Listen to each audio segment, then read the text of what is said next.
अरे मी तर म्हणेन, अरे एखादी निवडणूक आली काय, गेली काय, जिंकलो काय, हारलो काय, पण जेव्हा पाकिस्तानचा झेंडा वापरण्याची वेळ येईल त्या ठिकाणी निवृत्ती घेऊन घरी बसलं पाहिजे. पण पाकिस्तानचा झेंडा या भारतामध्ये मी लावणार नाही हे सांगण्याची हिंमत तुमच्यामध्ये पाहिजे होती. उद्धव ठाकरे, म्हणून मोदीजी म्हणतात तुमची नकली शिवसेना आहे, नकली शिवसेना.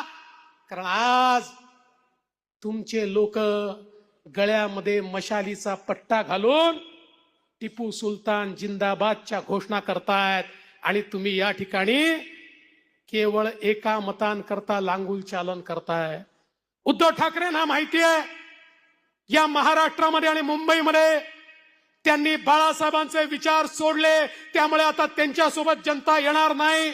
आणि म्हणून त्यांना असं वाटतंय केवळ एका समुदायाच्या मतांनी मी हे